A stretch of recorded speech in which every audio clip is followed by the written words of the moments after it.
मनुष्य का जीवन विरोधाभासों से भरा है। सत्य और असत्य, पुण्य और पाप, न्याय और अन्याय के बीच झूलता हुआ। बचपन से हमें सिखाया जाता है कि झूठ बोलना बुरा है, झूठ पाप है।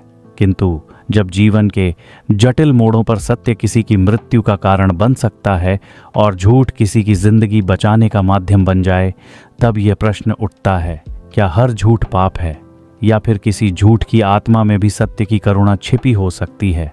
झूठ की फितरत और मजबूरी, इंसान अपनी स्वाभाविक प्रवृत्ति से सत्य बोलना चाहता है। सत्य में शांति होती है और झूठ में अस्थिरता। लेकिन जब मनुष्य समाज में रहता है, रिश्तों में जुड़ा होता है, तो उसकी परिस्थितियां उसके निर्णयों को प्रभावित करती हैं। कई बार वह ऐसी स्थिति में आ जाता है जहां सत्य बोले तो किसी का दिल टूट जाए या किसी की जान पर बनाए। वहीं बाल कृष्ण जैसे नटखट बाल रूप में भी भगवान स्वयं यह दिखाते हैं कि जब झूठ का उद्देश्य प्रेम और सुरक्षा हो, तब वह अधर्म नहीं है। एक प्राचीन कथा, संत और डाकू। बहुत समय पहले की बात है। हिमालय की तराई में एक संत रहते थे, महर्षि वर्धमान। वे सरल, करुणामय और सत्यप्रिय थे। सदैव आत्मा की निर्मलता की बात करते और कहते, सत्य ही ईश्वर है। एक दिन एक घायल यात्री उनके आश्रम में आ पहुंचा। उसके कपड़े खून से लथपथ थे, शरीर कांप रहा था। संत ने उसे भीतर बुलाया, मरहम लगाया और विश्राम के लिए आसन दिया। कुछ देर बाद कुछ क्रोधित डाकू उसी दिशा से दौड़ते हुए आते हैं। उनके हाथों में तलवारें और नेत्रों में प्रतिशोध की आग थी। वे चिल्लाए, महात्मन, क्या तुमने एक युवक को इधर से भागते देखा? संत मौन हो गए।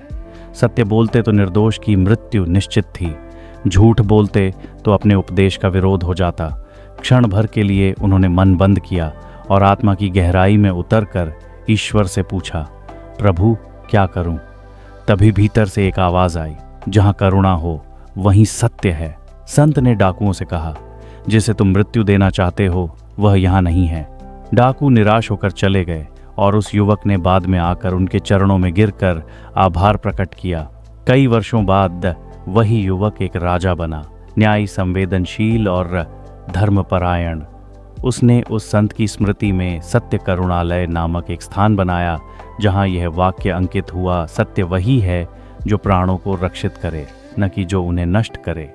धर्म और करुणा का संतुलन धर्म ग्रंथों में भी ऐसे उदाहरण कई मिलते हैं। महाभारत में युधिष्ठिर को सत्यवादी कहा गया, परंतु युद्ध के समय जब उन्होंने अश्वत्थामा की मृत्यु का आधा सत्य कहा, अश्वत्थामा हतः, और फिर धीरे कहा, नरो व कुंजरो व, तो वह झूठ नहीं बल्कि युद्ध को समाप्त करने का साधन था।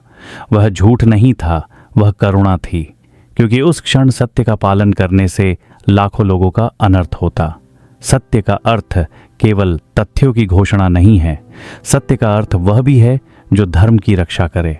जब झूठ किसी के जीवन, सम्मान या उत्थान का कारण बनता है, तब वह झूठ अधर्म नहीं बल्कि करुणा का स्वरूप हो जाता है। आधुनिक जीवन में झूठ की आचार संहिता, आज के युग में जब लोग स्वार्थ और दिखावे के लिए झूठ बोलते हैं, तब ऐसे उदाहरण भूल जाते हैं जहां झूठ का उद्देश्य निस्वार्थ भलाई रहा हो। उदाहरण के लिए, कोई डॉक्टर उस मरीज को यह नहीं बताता कि उसके पास केवल 1 सप्ताह की जिंदगी है ताकि वह शांति से जी सके। एक मित्र किसी अन्य मित्र को उसकी आत्मविश्वास बढ़ाने के लिए कुछ अच्छा कह देता है, भले वह पूर्ण सत्य न हो। एक माँ अपने रोते हुए बच्चे से कहती है, डर मत, मैं यहीं हूँ, जबकि वह भी भयभीत होती है। इन झूठों में छल नहीं बल्कि करुणा की गंध होती है। ये झूठ मन को बांटते नहीं, जोड़ते हैं। सत्य का गूढ़ अर्थ, सत्य हमेशा शब्दों में नहीं बसता। सत्य एक भावना है जो प्रेम, दया और सद्भावना से जुड़ा है। अगर झूठ का बीज इन भावनाओं से उपजा है तो वह झूठ नहीं, सत्य का ही छाया रूप है। जैसे दीपक की लौ यदि थरथराए तो भी वह अंधकार दूर करती है, वैसे ही ऐसा झूठ जो किसी की भलाई में बोले जाए वह भी आत्मिक आलोक फैलाता है। अंतिम शिक्षा में महर्षि वर्धमान की कथा हमें यह सिखाती है कि धर्म अंधपालन नहीं बल्कि चेतना की गहराई में समझने की क्रिया है। जब झूठ प्रेम, करुणा या रक्षा के लिए कहा जाए तो वह पाप नहीं बल्कि ईश्वर की करुणा का ही रूप है। सत्य और असत्य का अंतर इस बात पर निर्भर करता है कि उनके पीछे की भावना क्या है। इसलिए जब भी जीवन में ऐसा क्षण आए जहां सत्य किसी को तोड़ दे और झूठ से किसी का जीवन संवर जाए, तब अपने भीतर की आवाज़ सुने।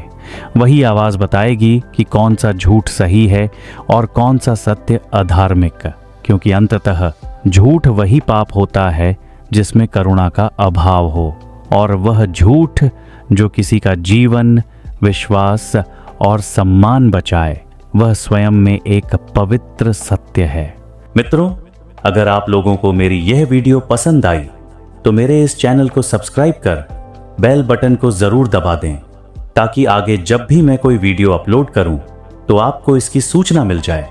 मित्रों, आपका यह छोटा सा काम हम जैसे आध्यात्मिक लोगों को बहुत बड़ा सहयोग प्रदान करता है। मेरे वीडियो को लाइक और शेयर अपने मित्रों और परिजनों में अवश्य करें।